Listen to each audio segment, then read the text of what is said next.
Hello guys, good morning. This is your Vin Echo. And for today's video, we are here now at Marvin Plaza. Actually, nandito na tayo sa parking nila. And I am so happy and so excited because for today, we will be having a smartphone photography and smartphone videography tomorrow. This is a 2 days workshop. And exciting because our attendees for today is from SSS or Social Security System. Alright, so dito na tayo sa Marvin Plaza. Let's go, pasok tayo sa PCI.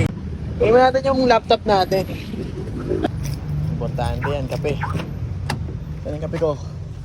Okay, Marvin Plaza, let's go. Alright. Morning.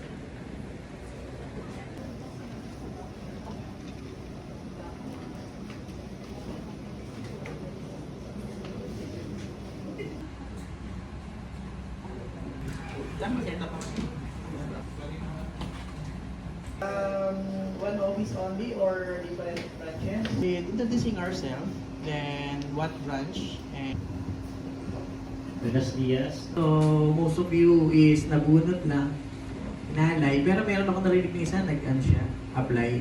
Anyway, so welcome to our smartphone photography.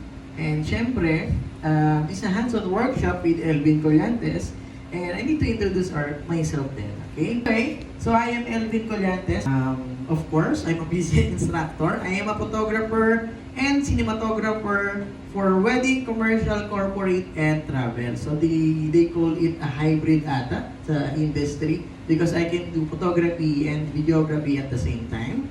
Then I am also first of all, I need to know what do you expect from this workshop. This 2 days workshop actually, para di na malalim. What do you expect from this class? Sana ma-improve po yung mga photography, videography skills na meron po. One more, sir, then? What do you think?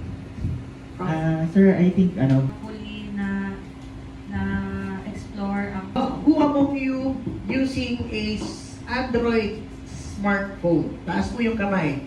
Android. There are some features na meron po dun sa Android. There are some features naman na meron din sa iPhone na wala to each app. Motion blur. Sino bang na may idea about motion blur? Okay. Motion blur, ito po yung, did you experience po ba yung nag-picture kayo ng baby or ng bat? Mag-ingat ka, ha?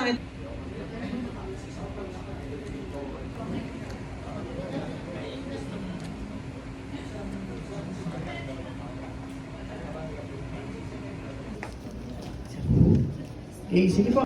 Telephoto, ang much better. Para yung ano niya. Okay na po.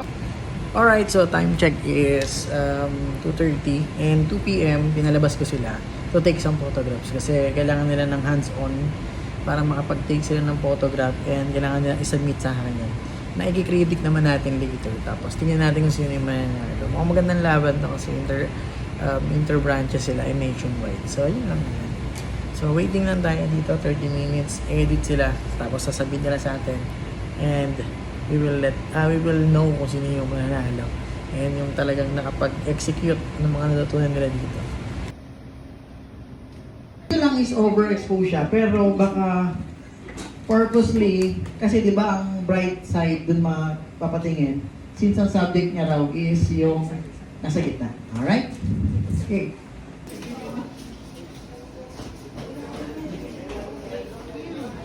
So day 1 done. Aming tagapaglighang siyang ay patalan. Jah Rastafari,